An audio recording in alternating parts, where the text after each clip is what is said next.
Hi friends, நான் உங்கள் வெங்கட். இன்னைக்கு ஒரு பிஸ்னஸ் ஐடியாவை பற்றி தான் பார்க்க போகிறோம். ஒரு ஆண்டர்ப்ரனரை மீட் பண்ண போகிறோம். இது கொஞ்சம் இன்ட்ரெஸ்டிங்கான ஒரு பிஸ்னஸ். ஜுவல்ஸ் வந்து இந்தியாவில் ஒரு மிகப்பெரிய மார்க்கெட் இருக்கக்கூடிய ஒரு கண்ட்ரி தான் இந்தியா. அந்த ஜுவல்ஸில் ஒரு டிஃப்ரெண்ட்டான ஒரு கான்செப்டில் ஜுவல்ஸ் பண்ணிட்டு இருக்காங்க. யானை தந்தத்தை வச்சு நகை செய்வாங்க அப்படின்ற விஷயங்கள்லாம் கூட நான் கேள்விப்பட்டிருக்கேன். ஆனால் அதை விட கொஞ்சம் டிஃப்ரெண்ட்டான ஒரு விஷயமா தாய்ப்பால், நகம், முடி இந்த மாதிரி விஷயங்களை வச்சு ஜுவல்ஸ் பண்ண முடியுமா அப்படின்ற கேள்வி எனக்கு இருக்கு. அதை வந்து சக்ஸஸ்ஃபுல்லாக பண்ணிட்டு வரக்கூடிய மம்மாஸ் மில்கோடைய ஃபவுண்டர் அவங்க வீட்டுக்கு தான் இப்போ நம்ம வந்திருக்கோம்.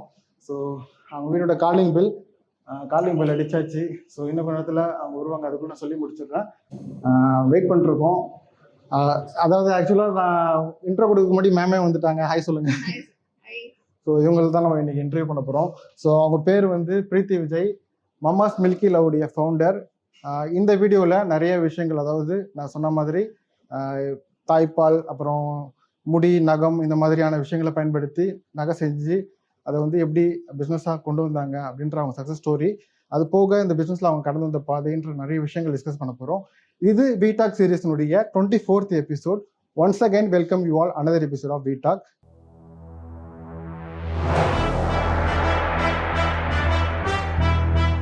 வணக்கம் பிரீத்தி மேம், எப்படி இருக்கீங்க? சார், நல்லா இருக்கேன். நீங்க எப்படி இருக்கீங்க? Good ma'am. உங்க பிசினஸ் பத்தி பேசுறதுக்கு முன்னாடி உங்களை பத்தி சொல்லுங்க, ஷார்ட் இன்ட்ரோ. ஓகே, ஸோ என் பேர் Preethi Vijay. I am an art and crafts enthusiast. சொல்லணும் ஏன் இந்த பிஸ்னஸ்ல வந்திருக்கேன் அப்படின்னு சொல்லணும் அப்படின்னா, சின்ன வயசுலேருந்தே various forms of art and craft கற்றுக்கிறதுக்கு பிடிக்கும். இப்போ இது பிஸ்னஸாக நம்ம பண்ணாலுமே சைடில் வேற என்ன ஃபார்ம்ஸ் ஆஃப் ஆர்ட் வருதோ அது எல்லாமே நான் கற்றுக்கிட்டே தான் இருப்பேன்.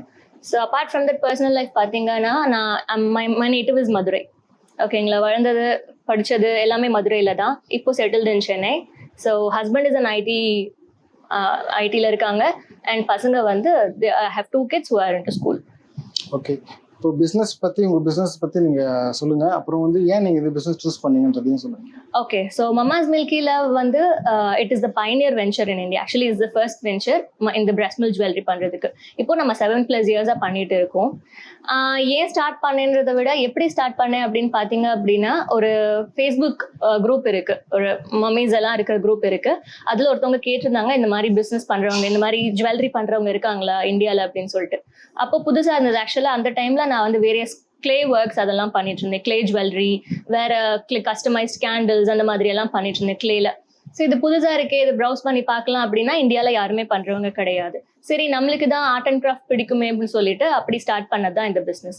ஸோ பட் பேசிக்கலி எனக்கு என்ன தெரிய வந்தது அப்படின்னா, இந்த பர்டிகுலர்லி பிரஸ்ட் மில்க் ஜுவல்லரிக்கு நம்மளுக்கு ஆர்ட் அண்ட் கிராஃப்ட் பேக்ரவுண்ட் மட்டும் தேவையில்லை, ஒரு சயின்ஸ் பேக்ரவுண்டும் தேவை அப்படின்றது தெரிய வந்தது.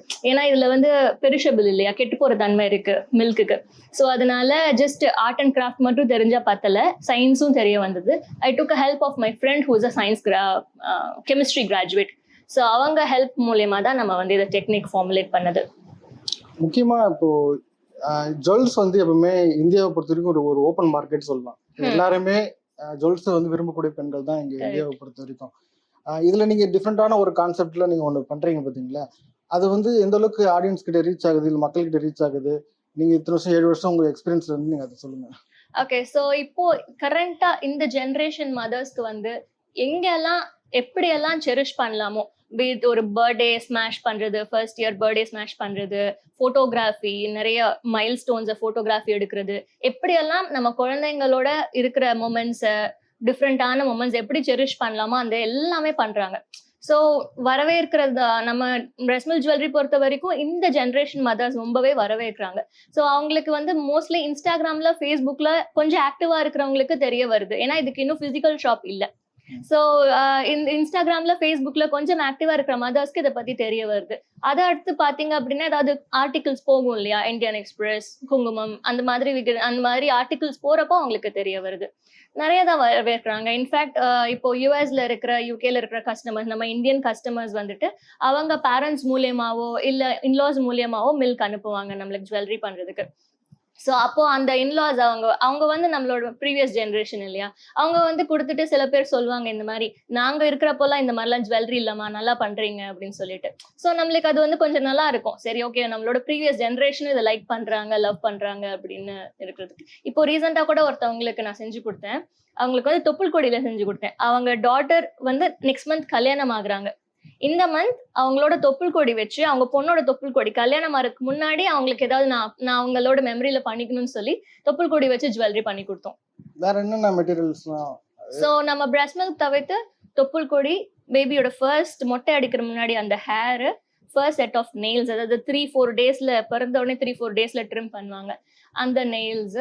அதுக்கப்புறம் 4-5 இயர்ஸ் அரௌண்ட் தட் ஏஜ்ல ஃபர்ஸ்ட் பல்லு விழும், அது வச்சு டிசைன் பண்ணலாம். அப்பார்ட் ஃப்ரம் தட் பெரிய ஃப்ரேமா உங்களுக்கு அதுல என்ன ஆட் பண்ணலாம், scan picture, pregnancy test kit அந்த மாதிரி பண்ணணும்னாலும் பெரிய ஃப்ரேமா அதுவும் பண்ணலாம். ஆனா இப்போ எல்லா பிசினஸ்லயுமே இல்லாத ஒரு விஷயம் வந்து ஹியூமன் எமோஷன்ஸ் உங்ககிட்ட ஆமா உங்க பிசினஸ்ல இருக்கு இல்லையா? ஆமா சார். அது எந்த அளவுக்கு எப்படி நீங்க பாக்குறீங்க? அது போக அதனாலதான் நீங்க பண்ணி கொடுத்து யாருக்கிட்டனா ரிவ்யூ கொடுத்துருக்காங்களா, இது வந்து எனக்கு ரொம்ப எமோஷனலா கனெக்ட் ஆகுது அந்த மாதிரி ஆமா. என்ன ரிவ்யூ சோ வந்து? நீங்க சொல்றதுதான். சோ எவ்ரி ப்ராடக்ட் எங்க கையை விட்டு போகிறது வந்து we have to treat them very emotionally. So இப்போ இப்போ வரைக்குமே சரி, நான் ஒரு ப்ராடக்ட்டும் அனுப்பிட்டு அந்த மதரோட ஃபீட்பேக்குக்கு நான் வெயிட் பண்ணுவேன். அவங்களுக்கு எப்படி பிடிச்சிருக்கு, ஒரு ஃபீட்பேக்குமே எமோஷனலா இருக்கும், கண்டிப்பா அனுப்புவாங்க. சோ வந்து ஒருத்தவங்க வந்து என்னால 1 மந்த் மட்டும்தான் பிரஸ்ட் மில்க் கொடுக்க முடிஞ்சது, ஃபீட் பண்ண முடிஞ்சது என் குழந்தைக்கு, அதனாலே நான் இது பண்ணிக்கிட்டேன் அப்படின்வாங்க. கொஞ்சம் பேர் வந்து நான் 3 இயர்ஸ் ஃபீட் பண்ணேன் அதனால பண்ணிக்கிட்டேன் அப்படின்வாங்க. சோ எல்லாருக்குமே அவங்களுக்கு அந்த feeding journey, breast feeding journey வந்து கொஞ்சம் செரிஷபிள் தான். கஷ்டமா இருந்தாலும் சரி, ஹாப்பியா பண்ணிருந்தாலும் சரி, அதை வந்து அவங்க செரிஷ் பண்ணும் ஏதாவது விதத்துல அப்படின்னு நினைக்கிறாங்க. சோ அதனால ஒரு ஃபீட்பேக்குமே நம்மளுக்கு எமோஷனலா தான் இருக்கும். பிளஸ் நீங்க சொல்ற அந்த ஹேண்ட்லிங் ஆஃப் த கஸ்டமர்ஸ் வந்து நம்ம நிறைய இம்பார்ட்டன்ஸ் கொடுக்கணும். ஏன்னா எல்லாருமே வந்து இப்போ குழந்தை பெத்து ஏன்னா அந்த ஒரு ட்ராமால இருக்கிறவங்க, அந்த ஒரு இதுல இருக்கிறவங்க தான் நிறைய மதர்ஸ் இருப்பாங்க. ஸோ ஒரு தடவையும் அவங்களுக்கு மெசேஜ் பண்றப்போ, சேட் பண்றப்போ நம்ம ரொம்பவே வந்து ப்ளீசிங்கா இருக்கணும். நம்ம ரிப்ளை ரூடா இருக்கக்கூடாது. இருந்தது அப்படின்னாலே அவங்க they will take a step back. So அந்த ரொம்பவே அதை பார்த்து தான் நம்ம ரெஸ்பாண்ட் பண்ணணும், எல்லாமே பண்ணணும். ஸோ சில நேரம் எங்களுக்கு நாங்கள் ஒரு டேர்ன் அரவுண்ட் டைம் கேட்டிருப்போம், இவ்வளோ மந்த்ஸ் வேணும் இந்த ஜுவல்லரி பண்றதுக்குன்னு சொல்லிட்டு. அதை வச்சு டிலே ஆகுது, அதை விட்டு டிலே ஆகுதுன்னா நாங்களே சொல்லுவோம், இந்த மாதிரி இந்த ரீசன்ஸ்னால இன்னும் டிலே ஆகுது, எங்களுக்கு இன்னும் கொஞ்சம் டைம் கொடுங்க அப்படின்ற மாதிரிலாம் will keep them updated. Models வேணா காட்ட முடியுமா? இப்போ நீங்க என்னென்ன வச்சிருக்கீங்க அப்படின்னு செஞ்சது? Sure sir. இது பாத்தீங்க அப்படின்னா இது ஆக்சுவலா பிரஸ்ட் மில்க் அண்ட் இது வந்து இந்த சைட்ல இருக்கிறது எல்லாமே தொப்புள் கொடி. ஓகே. அவங்களுக்கு இந்த மாதிரி வெயின்ஸ் மாதிரி டிசைன் பண்ணணும் அப்படின்னு சொல்லியிருந்தாங்க. ஸோ இது பாத்தீங்க அப்படின்னா ஆக்சுவலா பல்லு ஸ்பெரிக்கல் ஷேப்ல டிசைன் உள்ள பல்லு வச்சிருக்கோம். ஓகே. இது பாத்தீங்க அப்படின்னா இது ஃபுல்லாவே தொப்புள் கொடி தான், இதுல மில்க் கிடையாது. ஓகே. ஸோ இது வந்து பிரேஸ்லெட்ஸ் மாதிரி கடா டைப், இது ரெண்டுமே தொப்புள் கொடி. இது இப்போ இது ஓகே. இந்த மெட்டீரியல்லாம் என்னது? இது சில்வர் சார். சில்வர். நம்ம சில்வர், கோல்ட், ஆர்டிஃபிஷியல் எல்லாமே பண்ணுவோம். நீங்க ஈவன் ஒரு ஹேண்ட் ட்ரான் இமேஜை நீங்க டிசைனா கன்வெர்ட் பண்ணு ஜுவல்லரியா பண்ணணும்னா கூட நாங்க பண்ணிடலாம். ஸோ வி ஹேவ் மேனுஃபேக்சரர்ஸ், அவங்க அதை வந்து டிசைன் பண்ணி அதை உங்களுக்கு ஜுவல்லரியா பண்ணிடுவாங்க. ஸோ நிறைய பேருக்கு வந்து அவங்க பிசினஸோட லோகோ அந்த மாதிரி எல்லாம் கூட இருக்கும் இல்லையா, அதை கூட டிசைன் பண்ணி ஜுவல்லரியா பண்ணிடுவாங்க. இப்போ இந்த உங்களுக்கு ஒரு ஆர்டர் வருது அப்படின்னா அந்த டிசைன்ஸ் வந்து கஸ்டமர்ஸ் கொடுப்பாங்களா, இல்ல நீங்க அவங்களுக்கு ஒரு ரெண்டுமே நாளைக்கு ரெஃபர் இருக்கும் பண்ணுவீங்களா? சார், ரெண்டுமே இருக்கு. இப்போ ஆக்சுவலா நீங்க சொன்ன ஃபர்ஸ்ட் நம்ம பிசினஸ் ஸ்டார்ட் பண்ண டைம்ல அது இருந்தது. we had to இந்த டிசைன்ஸ்ல நாங்க பண்ணுவோம் அப்படின்னு சொல்லி. இப்போ நம்மளே ஒரு 200+ டிசைன்ஸ் பண்ணிருக்கோம். சோ அதனால அவங்க கேட்டலாக் மாதிரி அதை பாத்துக்குவாங்க. அப்படி இல்லாட்டி அவங்களுக்கு நியூ டிசைன் வேணும் அப்படின்னா we can still do. So new காஸ்ட்லாம் எப்படி மேம் இருக்கும்? எஃபெக்டிவா, காஸ்ட் எஃபெக்டிவாவா இல்ல? ஏன்னா அதுதான் மெயின் இல்லையா, வாங்கணும் அப்படின்னா நமக்கு. சார் இது வந்து எப்படி நம்ம பார்க்கணும் அப்படின்னா it is a one time. இப்போ கிராசரி மாதிரி மந்த்லி இருக்க போற நீட் கிடையாது. சோ இது வந்து silver jewellery starts with 5000, gold வந்து உங்களுக்கு ஸ்டார்ட்ஸ் வித் per 1 கிராம் அப்படின்னா இட் ஸ்டார்ட்ஸ் அட் 10,000 அந்த மாதிரி ஆகும். 10,000 includes everything, breast milk work charges, per கிராமோடது வேஸ்டேஜ், ஜிஎஸ்டி எல்லாமே சேர்த்து உங்களுக்கு அந்த பிரைஸ்ல வரும். ஸோ அஃபோர்டபுளா அப்படின்னு கேட்டீங்க அப்படின்னா it is affordable when you treat it as an investment. நம்ம வந்து எமோஷனலோட பாக்குறப்போ, எமோஷனல் பாண்டோட பாக்குறப்போ கண்டிப்பா அது அஃபோர்டபுள் தான். பிகாஸ் நம்ம ஒருத்தவங்களோட மில்க்கும் வாங்கி அவங்களது name and contact number label பண்ணி அந்த மில்கை ப்ராசஸ் பண்ணி இப்போ ஒருத்தவங்க எடுத்தோமா நிறைய ப்ராடக்ட் முடிச்சோமா அப்படி கிடையாது. இப்போ மேனுஃபேக்சரிங் மாதிரி ஒரு மெஷின் வாங்கினோமா ரன் பண்ணோமா அப்படி கிடையாது. எனக்கு இப்போ நிறைய ஆர்டர்ஸ் ஒரு மாசம் வரப்போகுதுன்னா அதுக்கு தகுந்த மாதிரி மல்டிப்ளை பண்ணி தான் நான் டைம் ஸ்பெண்ட் பண்ணும் எல்லாத்துக்குமே. ஓகேங்களா? ஸோ ஒரு இதுவும் கஸ்டமைஸ் பண்றதுனால it will take that amount and time. Milk அப்படின்றது வந்து லிக்விட் தான், அது எப்படி இருந்தாலும் ட்ரை ஆயிடும் இல்லைங்களா? அது நம்ம மில்க் வந்து ப்ரிசர்வேட்டிவ்ஸ் யூஸ் பண்ணி தான் பண்ணுவோம். மில்க் அப்படியே இதுல இது பண்ண மாட்டோம். இப்போ இதெல்லாம் இது வரைக்கும் நம்ம பிசினஸ் பத்தி பேசுனீங்க சொன்னீங்க. ஓகே, இப்போ நீங்க ஒரு பிசினஸ் உமனா நீங்க வந்து இந்த 7 வருஷத்தை கடந்து வந்தீங்க பாத்தீங்களா? இதுல என்ன மாதிரி ஸ்ட்ரகிள்ஸ் எல்லாம் ஃபேஸ் பண்ணீங்க? பிளேசஸ் லைக் நீங்க மெட்ரோ சிட்டிஸ் இந்த மாதிரி சென்னை, பெங்களூர் அதெல்லாம் எடுத்துக்கிட்டீங்க அப்படின்னா புதுசா இந்த மாதிரி எல்லாமே வரவேற்கிறாங்க. எவ்வளோ பிசினஸ் வந்தாலும் இங்க ஃபிளரிஷ் ஆகும். வாழ வைக்கும் சென்னைன்றது ஆக்சுவலா நிஜம். ஓகேங்களா? பட் ஆனா நம்ம கொஞ்சம் அந்த பிசினஸ் அந்த என்ன பண்றோமோ அது ஃபோக்கஸ்டா இருக்கணும். அது நமக்கு அதுக்கு டைம் ஸ்பெண்ட் பண்ணி தான் ஆகணும், மணி ஸ்பெண்ட் பண்ணி தான் ஆகணும், அது எல்லாமே பண்ணி தான் ஆகணும். அது வந்து அந்த மைண்ட் செட் எல்லாருக்குமே வேணும். Particularly women. அவங்களுக்கு வந்து அந்த டைம் வேணும். நம்ம டைம் அதுக்கு பசங்க அதெல்லாம் விட்டுட்டு அதெல்லாம் தவிர்த்து இன்னும் கொஞ்சம் டைம் நம்ம வந்து ஸ்பெண்ட் பண்ணி தான் ஆகணும்.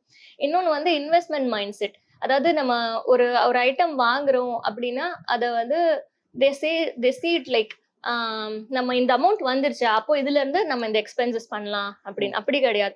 நீங்க இது எக்ஸ்பெண்ட் பண்றீங்களா அந்த அமௌண்ட் இங்க வரும், அடுத்து வரும். இந்த எக்ஸ்பென்ஸா எடுக்கிறதுக்கு பதிலா இன்வெஸ்ட்மெண்ட்டா எடுத்தோம் ஒண்ணு ஏதாவது நம்ம பிசினஸ்க்கு வாங்கணும் அப்படின்னா பி எ டைம் ஆர் இது நம்ம ஒரு இன்வெஸ்ட்மெண்ட்டா நம்ம முதலீடா பாக்குறோம்னு வச்சுக்கோங்களேன். இங்க நம்மளுக்கு அதுக்கடுத்து காசு வரும். இங்க காசு வந்தாதான் நான் முதலீடு பண்ணுவேன் அப்படின்னா அது நடக்காது. சோ அந்த மைண்ட் செட் வேணும்.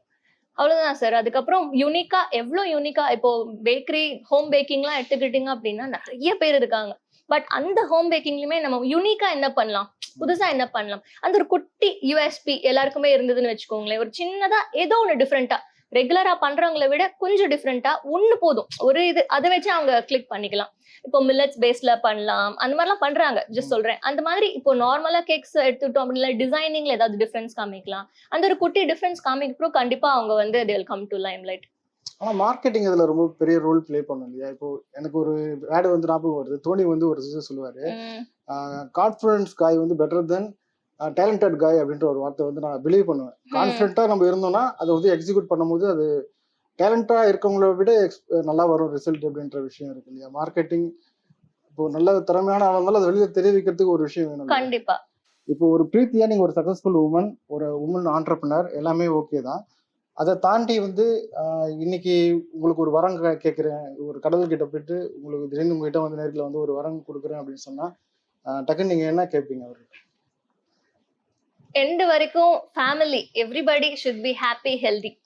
அதுதான் சார் மெயின். இது வந்து சும்மா பர்சனலா இல்ல நிஜமாவே தான். இல்ல நான் அப்படி சொல்ல வரல. நீங்க வந்து ஒரு உங்களுக்கு வந்து ஒரு பவர் கிடைக்குது. ஓகே. சும்மா ஒரு கற்பனை தான் இது. எதுவுமே வந்து ஒரிஜினல் கிடையாது. இல்ல நான் இது ஆக்சுவலா இந்த இதுலலாம் வருவாங்கல்ல மிஸ் இந்தியா. ஆமா. சோ அப்படி கேட்டா நானே யோசிச்சிருக்கேன். இந்த மாதிரி ஒரு ஸ்டேஜ்ல போனா கேட்டா என்ன சொல்லணும்னு எனக்கு பதில் தெரியல சார். இல்ல மேம், சும்மா உங்களுக்கு ஒரு பவர் வந்து இப்போ வந்து காட் வந்து உங்க முன்னாடி நிக்கிறாரு. உங்களுக்கு வந்து பிரீத்திக்கு ஒரு பவர் நான் கொடுக்க போறேன். என்ன பவர் வேணும்னு நீங்க என்ன வாங்கிப்பீங்க? அது வந்து ஹைட் ஆகிற அந்த மாதிரி பவரா இருக்கலாம், இல்ல ஜம்பிங், இல்லைன்னா உங்களுக்கு இவ்வளவு மணி எனக்கு பர்சனலா இருக்கணுமா? ஏதாச்சும் சூப்பர் பவர் எதனா நீங்க கேட்கணும் அப்படின்னா நீங்க காட் கிட்ட என்ன கேட்பீங்க? இல்ல அதான் இப்போ வந்து அது எல்லாருக்கும் இருக்கிற மாதிரி நீங்க சொன்னவொடனே எனக்கு தோணுது வந்து ஓவரால் தான். எனக்கு பர்சனலா செல்ஃபிஷா எனக்கு தோணல. ஓகேங்களா? சோ எல்லாருமே ஹாப்பியா இருக்கணும், நல்ல புத்தி வேணும் எல்லாருக்கும், அவ்வளவுதான். எனக்கு அதுதான் தோணுது. ஃபர்ஸ்ட் நீங்க சொல்ல உடனே அதுதான் தோணுது. இது வந்து ஓகே, எல்லாருமே ஹாப்பியா இருக்கணும்னு நீங்க நினைக்கிறீங்க. Okay, super. நான் கேட்கறது வந்து உங்களுக்கு திடீர்னு உங்களுக்கு வந்து வரம் கொடுக்குறாரு அப்படின்னா திடீர்னு பணம் கேட்கலாம், இல்லைன்னா எனக்கு எதனா சூப்பர் பவர் வேணும், அந்த மாதிரி அப்படி இருந்தா உங்களுக்கு ஆசை இருக்கு? ஏன்னா நீங்க இப்போ எனக்கு ஓகே, சோ எல்லாத்தையும் மேனேஜ் பண்ற capability be it family business, ஏன்னா நிறைய ஆஸ்பெக்ட்ஸ்ல ஃபேமிலி டைமும் நம்மளுக்கு தேவைப்படும். இதுவும் பாத்தீங்க அப்படின்னா ஈஸி கிடையாது. இப்போ மேனுஃபேக்சரர்ஸ் கிட்ட இப்போ ரெகுலரா கேட்டுட்டே இருக்கணும், அப்டேட் கேட்டுட்டே இருக்கும். பண்ணிட்டீங்களா சார், டிசைன் பண்ணிட்டீங்களா, டெலிவரி எப்போ கொடுப்பீங்க அப்படின்னு. கொரியர் ஒன்று போய் சேரல அப்படின்னா நம்ம கொஞ்சம் ஒர்க் ஆக்சுவலா நான் அவுட் சோர்ஸ் பண்ணிருக்கேன். நம்மளுக்கு 4 பேர் இருக்காங்க ஒர்க் பண்றதுக்கு, சோஷியல் மீடியா மார்க்கெட்டிங் இருக்காங்க பண்றதுக்கு. அப்பயுமே அவங்கள நம்ம ஃபாலோ பண்ணி தான் ஆகணும், அப்படி இருக்கு. சோ எல்லா ஒர்க்கும் ஒதுக்கிட்டோமா, அவங்க மேல பண்றாங்களா அப்படின்னு முடிச்சாலுமே இன்னுமே அந்த வேலை இருந்துட்டே தான் இருக்கும். சோ எனக்கு வந்து அது ஒரு 24 hours வந்து ஒரு 48 days இல்ல அந்த 24 hoursக்குள்ள எப்படி இதெல்லாம் ஃபாஸ்டா பண்ற மாதிரி பண்ண முடியும் அப்படின்னா it will be nice. Super ma'am. Super power பத்தி நான் கேட்டேன். நீங்க சூப்பர் நேச்சுரலா உங்களால என்ன முடியுமோ அதே தான் நீங்க விரும்பி கூட. Super nice. ஏன்னா பிசினஸ் ரிலேட்டடா பாத்தீங்கன்னா அது மைண்ட்ல உட்காந்துட்டே இருக்கும். அந்த டிசைனர் அனுப்பலையா, எப்போ அனுப்புவார், திரும்ப கால் பண்ணுவேன், திரும்ப மெசேஜ் பண்ணுவேன். அது மைண்டை விட்டு போகவும் போகாது. அந்த ஒரு டாஸ்க் மைண்ட்ல 1 2 3 4ன்னு இருந்துட்டே தான் இருக்கும். ஒரு பெல் அடிச்சுட்டே இருக்கும். அந்த இது இல்லைன்னு வச்சுக்கோங்களேன், எல்லாம் அவங்க வேலை ப்ராப்பரா பண்ணாங்க அப்படின்னா ஹாப்பியா இருக்கும். உங்க பிசினஸ் எத்திக்ஸ் சொல்லுங்க. நீங்க உங்க எத்திக்ஸா நான் இதெல்லாம் ஃபாலோ பண்ணுவேன், பிசினஸ்ல வந்து இந்த விஷயங்களுக்கெல்லாம் எப்பவுமே நோ, இந்த விஷயங்கள்லாம் எஸ் எஸ் இது பண்ணியே அவனை டிக் பண்ணிடுவேன் அப்படின்னா நீங்க இதெல்லாம் சொல்லுவீங்க? ஓகே, ஸோ ஆக்சுவலி வந்து being very frank in business is very important sir. நம்ம என்ன தப்பு பண்ணியிருந்தா கூட அதை நம்ம சொல்லணும். ஓகேங்களா? ஸோ இது சொல்லாமான்னு தெரியல. ஸோ ஒண்ணு கேட்டோம்னு வச்சுக்கோங்களேன், அதை பார்த்துட்டு வேற மாதிரி கேட்பாங்க. ஸோ நான் சொல்லல, உங்களுக்காக நான் சொல்றேன். ஸோ இப்போ வந்து ஒரு தடவை நம்ம இந்த ஒரு டிசைன் பண்றோம், ஓகேங்களா? இங்க 70% ஆஃப் த ஒர்க் வந்து உள்ள அங்க இருக்கிற ஹெல்ப்பர் தான் பண்ணுவாங்க, ஓகேங்களா? இன்னொரு 30%க்கு தான் நான் பிச்சின் பண்ணுவேன். இப்போ சப்போஸ் எனக்கு ஒரு ஸ்லைட்டஸ்ட் ஆஃப் தி டவுட் வருது, இதுல வந்து மில்க் வந்து வேற யாரதோ பண்ணிட்டாங்க, எனக்கு ஸ்லைட்டஸ்ட் ஆஃப் தி டவுட் வருதுன்னு வச்சுக்கோங்களேன், நான் இதை ஃபுல்லா மில்க் ரிமூவ் பண்ண சொல்லிடுவேன். திரும்ப தான் பண்ண சொல்வேன். எனக்கு கண்ணுல முன்னாடி அவங்க ஏதோ ஒரு நான் கேக்குறப்போ அவங்க தயங்குனதுல எனக்கு டவுட் வந்துருச்சுன்னு வச்சுக்கோங்க, அவங்க இல்ல இதுல பண்ணல அப்படின்னா இதை ஃபுல்லா ரிமூவ் பண்ணிடுங்க, எனக்கு ஃபர்ஸ்ட்ல இருந்து பண்ணுங்கன்னு சொல்லுவேன். So no compromise. எனக்கு வந்து குவாலிட்டிலயோ ஃபினிஷ்லயோ அவங்கவுங்க மில்க், இப்போ எனக்கு வந்து நான் எப்பவுமே சொல்வேன், my business is like my child தான். எனக்கு மணி வருது, ஃபேம் வருது, அது வந்து செகண்டரி. எனக்கு என்னோட பிசினஸ் வந்து இஸ் லைக் சைல்டு. ஸோ ஒரு பெண்டன்ட்லயும் இருக்கிற எமோஷன் எனக்கு தெரியும். So I don't want to give a product which is not finished properly, or அந்த குவாலிட்டியில காம்ப்ரமைஸ் பண்ற மாதிரி ஒரு ப்ராடக்ட் கூட என் கையை விட்டு போகாது. அது வந்து I will make sure it is there. இப்போ ஒரு ஃபினிஷ் வந்து பாத்தீங்க அப்படின்னா அது கஸ்டமர் கிட்ட போனா அதுல ஒரு டிஃபெக்ட் இருக்கிறது அவங்களுக்கே தெரியாது, ஆனா எனக்கு தெரியும். ஏன்னா நான் இவ்ளோ ப்ராடக்ட்ஸ் பண்ணிருக்கேன். அந்த டிஃபெக்ட் என் கண்ணுக்கு தெரிஞ்சது அப்படின்னா ஸ்லைட்டா வெரி வெரி மைன்யூட் 0.001% டிஃபெக்ட் அதுல ஏதோ இருக்கு, நான் பண்றனால எனக்கு அது தெரியும்.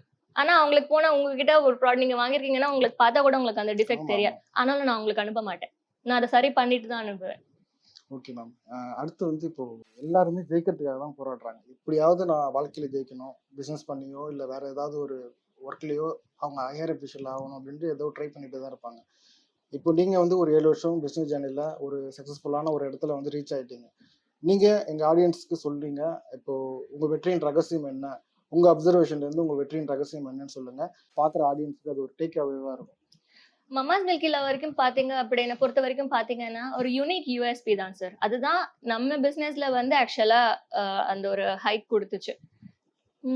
அதை தவிர்த்து பாத்தீங்கன்னா ஹார்ட் ஒர்க், அது எல்லாருமே சொல்ற மாதிரி தான். Plus compassion towards the the audience, like நம்ம கஸ்டமர்ஸ், நம்ம கிளையன்ட்ஸ் என்ன கேட்குறாங்க, ஏன் கேட்குறாங்க, எதுக்கு கேட்குறாங்க, அது எல்லாமே நம்ம ரொம்ப சாஃப்டாவே ஹேண்டில் பண்ணும். இது மூணுமே நம்ம பார்த்துட்டோம் அப்படின்னா other things will fall in place. நம்ம கிளையண்ட் வந்து ரொம்ப ரொம்ப இம்பார்ட்டன்ட். அவங்க தான் எல்லாமே, நம்ம பிசினஸ்க்கு எல்லாமே அவங்க தான். ஸோ அவங்கள நம்ம கண்டிப்பா அவங்களுக்கு ப்ரையாரிட்டி கொடுக்கணும். பிஎட் கொடுக்குற டைமா இருந்தாலும் சரி, என்னவா இருந்தாலும் சரி, நமக்கு அது கொடுத்து தான் ஆகணும். இது மூணும் இருந்தாலே நம்மளுக்கு பிசினஸ் மேல வந்துரும் சார். நீங்க இந்த பிசினஸ்க்குள்ள வரும்போது உங்களுடைய கஸ்டமர் பேஸ் என்ன, இப்போ வந்து எந்த அளவுக்கு அது க்ரோ ஆயிருக்கு? கஸ்டமர் பேஸ்னா நம்மளுக்கு it started with just few orders a month, ஒரு 5 orders அந்த மாதிரி. இப்போ நம்ம 40+ orders per month பண்றோம். பிளஸ் இனிஷியலி பாத்தீங்கன்னா the very first year artificial மட்டும் தான் நம்ம பண்ணிட்டு இருந்தோம், ஆர்டிஃபிஷியல் ஜுவல்லரி. அதுக்கு ஃபர்ஸ்ட் இயர்க்கு அடுத்து தான் கோல்டு பண்ண ஆரம்பிச்சோம். இப்போ gold, silver with gold coating, gold அந்த மாதிரி 18 கேரட் கோல்டு, டைமண்ட்ஸ் எல்லாமே பண்றோம். ஸோ அதுதான் வந்து இட் ஜஸ்ட் கீப்ஸ் க்ரோயிங். எல்லா பிசினஸ் ஆண்டர்பிரினர்ஸும் கோல்ஸ் வச்சு தான் போவாங்களே. உங்களோட கோல்ஸ் என்ன? அடுத்து இந்த மமாஸ் மில்க்ல வச்சு என்னென்ன விஷயங்கள்லாம் பண்ணலாம்னு உங்களுடைய திட்டம் என்ன? ஓகே, ஸோ மமாஸ் மில்கில வரதுக்கு பார்த்தீங்க அப்படின்னா இட் இஸ் நாட் ஜஸ்ட் நான் பண்றது வந்து பிஸ்னஸ் மட்டும் கூட கிடையாது. ஆன் ரெகுலர்லி நம்ம வந்து பிரெஸ்ட் ஃபீடிங், ஒரு மதருக்கும் சரி ஒரு சைல்டுக்கும் சரி எவ்வளோ இம்பார்ட்டன்றதை நாம சொல்லிட்டே தான் இருப்போம். லாக்டேஷன் கன்சல்டன்ஸோட லைவ் போவோம், இல்லை அவங்க போஸ்ட் பண்றதை நம்ம ஷேர் பண்ணுவோம். ஸோ அதுவுமே வந்து இட் இஸ் லைக் அந்த ஒரு டிரான்சிஷன் பார்த்துருக்கேன். இப்போ இனிஷியலி அந்த ஃபர்ஸ்ட் 1.5 years பார்த்தீங்க அப்படின்னா நம்மளுக்கு ஒரு 2 கஸ்டமர்ஸ் தான், மேல் கஸ்டமர்ஸ் ஃபோன் பண்ணி இந்த மாதிரி பிரெஸ்ட் மில்க் ஜுவல்லரி பண்ணணும் என் ஒய்ஃப்க்கு அப்படின்னு சொல்லுவாங்க. இப்போ பாத்தீங்கன்னா ஈக்குவலி ஒரு 5-6 out of 10 கஸ்டமர்ஸ் வந்து ஃபோன் பண்ணி அதை இந்த மாதிரி பிரெஸ்ட் மில்க் ஜுவல்லரி பண்ணணும், பிரெஸ்ட் மில்க் வச்சு எனக்கு என்னோட ஒய்ஃப்க்கு பெண்டன்ட் பண்ணணும். இன்ஃபேக்ட் வந்து இப்போ வர கஸ்டமர்ஸ் வந்து அவங்களுக்கு ஒன்று பண்ணிக்குவாங்க, அவங்க ஹஸ்பண்ட்க்கு ஒன்று பண்ணி வாங்கிக்கிறாங்க இந்த ஜுவல்லே. ஸோ எவ்வளோ ஆசைப்படுறாங்க, மென்னும் இதுல எப்படி இன்வால்வ் ஆகுறாங்க, அந்த டிரான்சிஷன் வந்து என்னால இந்த 7 இயர்ஸ்ல பார்க்க முடியுது. இனிமே இட்ஸ் நைஸ். ஏன்னா வந்து குடுக்குறப்பவே அவங்க வந்து குடுப்பாங்க, மில்க் குடுப்பாங்க. அதுக்கெல்லாம் தயங்கல. டேபூவா இல்ல இல்லையா? ஸோ அதுவே ஒரு நல்ல சேஞ்ச் தான் நான் பார்க்குற சேஞ்ச். இருந்தாலும் ஒரு சில நெகட்டிவ் கமெண்ட்ஸ்லாம் இருக்கும் இல்லையா? நெகட்டிவ் கமெண்ட்ஸ் வந்து ஆன்லைன்ல வருதும் சார். ஆன்லைன்ல இந்த மாரி இது போறப்போ வெரி ஃபர்ஸ்ட் டைம் நான் வந்து அந்த நெகட்டிவ் ரிவ்யூஸ் பார்த்து கொஞ்சம் பிரேக் டவுன் ஆனேன். ஒரு 2 டேஸ் ஸோ அந்த நெகட்டிவ் ரிவ்யூஸ் பார்த்து நான் பிரேக் டவுன் ஆனேன். ஒரு 2 டேஸ் ஆச்சு. ஏன்னா, அதுல வந்து ரிவ்யூஸ்ல எப்படின்னு பார்த்தீங்கன்னா, தாய்ப்பால் கூட விட்டு விட மாட்டீங்களா? அத கூட ஜுவல்லரி அது கூட நீங்க பிசினஸ் பண்ணுவீங்களா? அப்படின்னு சொல்லிட்டு. பட் என்ன நம்மளுக்கு புரிதல் வேணும் அப்படின்னா, ஒரு தாய் அவங்களுக்கு ஜுவல்லரி பண்றதுக்கு அவங்க மில்க் அனுப்பி வாங்கிக்கிறாங்க. ஸோ இது வந்து அவங்களோட இன்ட்ரெஸ்ட்ல அவங்க பண்ணிக்கிறாங்க. உங்களுக்கு என்ன? அப்படின்ற மாதிரி. ஸோ அது அந்த ஒரு வெரி ஃபர்ஸ்ட் டைம் எனக்கு ஆன்லைன்ல போறப்போ அந்த ஒரு இதாச்சு. அதுக்கப்புறம் அந்த கமெண்ட் பண்றவங்கலாம் there not even people who read the article. அந்த வீடியோவோ, ஆர்டிக்கிளோ பார்க்கிறவங்களுக்கு கூட கிடையாது. சும்மா அந்த தலைப்ப வச்சு, ஹெட்லைன வச்சு, அந்த இத வச்சு கமெண்ட் பண்றவங்க தான். ஸோ அதுக்கப்புறம் அத விட்டுட்டேன். அத கேர் ஃப்ரீயா விட்டுட்டேன். அத கண்டுக்கிறது கிடையாது. Thank you so much. Thank you sir. உங்களுக்கு நேரம் ஒதுக்கி நீங்க உங்களுடைய எக்ஸ்பீரியன்ஸையும் உங்களுடைய மம்மாஸ் மில்க்குடைய பிஸ்னஸ் பற்றி நிறைய விஷயங்கள் இன்ஃபர்மேஷன் கொடுத்துருந்தீங்க. பார்க்குற ஆடியன்ஸ் நிறைய பேருக்கு அது எல்லாமே ஹெல்ப்ஃபுல்லாக இருக்கும். ரொம்ப நன்றி ma'am. Thanks. Thank you sir. உங்க டைமும் நீங்க எடுத்து வந்ததுக்கு ரொம்ப தேங்க்ஸ்.